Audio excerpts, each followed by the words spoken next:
এ ছাত্র সংসদ নির্বাচনগুলো দীর্ঘদিন পরে, শুধু ঢাকা বিশ্ববিদ্যালয়ের মাঝখানে নির্বাচনের হালকা একটা ঝলক দেখেছিল 19 সালে।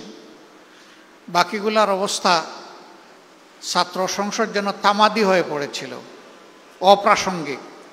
কখন এটা হবে বিশ্ববিদ্যালয়ের ছাত্ররা তা জানতেন না। শুধু ছাত্র সংসদ কেন, সারা দেশটাকেই তো এমন করে ফেলা হয়েছিল, যার কারণে এই ছাত্র সংসদ নির্বাচনের তীব্র আকাঙ্ক্ষা জুলাই বিপ্লবের পর ছাত্র সমাজের মধ্যে জেগে উঠে এবং তারা আওয়াজ তোলেন। এ পথে বাধা ছিল। 4টি বিশ্ববিদ্যালয় ইতিমধ্যেই নির্বাচন অনুষ্ঠিত হয়েছে। আমরা আশা করছি বাকি পাবলিক বিশ্ববিদ্যালয়গুলোতেও যথাশীঘ্রই নির্বাচন অনুষ্ঠিত হবে। নির্বাচনে যারা অংশগ্রহণ করেছেন তারা সকলেই অভিনন্দন পাওয়ার যোগ্য, কারণ অংশগ্রহণ করাটাই একটা বীরত্ব। লড়াই করে যে বীর সেই। নির্বাচনী এই যুদ্ধে যারা অংশগ্রহণ করেছিলেন সকল ছাত্র সংগঠনের সকল অংশগ্রহণকারীদেরকে আমি অভিনন্দন জানাচ্ছি, এবং বিশেষভাবে যারা নির্বাচিত হয়েছেন তাদেরকে আরেক দফা অভিনন্দন জানাচ্ছি। তবে এই অভিনন্দনের সাথে আমাদের অনেক প্রত্যাশা, এ জাতির প্রত্যাশা।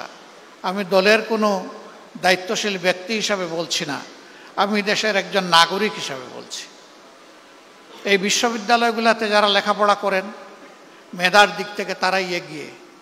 সেই মেধাবীদের কাছে জাতির পাওনা আছে, সেই পাওনাটুকু তারা দেবেন, এটা আমরা আশা করি। কি হবে এই ক্যাম্পাসগুলো?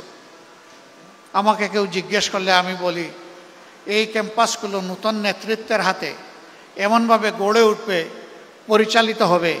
সমাজের যে স্লোগান আমরা পরিবর্তন চাই, সমাজের যে স্লোগান আমরা নতুন বাংলাদেশ চাই, এখানে পরিবর্তনও পাওয়া যাবে, নতুন বাংলাদেশের মানচিত্রও দেখা যাবে।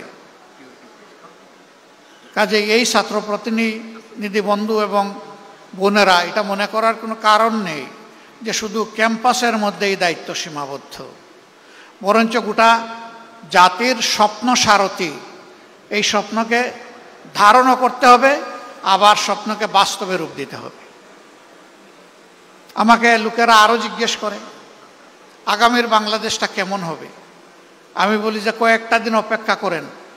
যেমন হবে ঢাকা বিশ্ববিদ্যালয়, যেমন হবে চট্টগ্রাম বিশ্ববিদ্যালয়, যেমন হবে রাজশাহী বিশ্ববিদ্যালয়, যেমন হবে জাহাঙ্গীরনগর বিশ্ববিদ্যালয়, তেমনই হবে আগামীর বাংলাদেশ ইনশাআল্লাহ।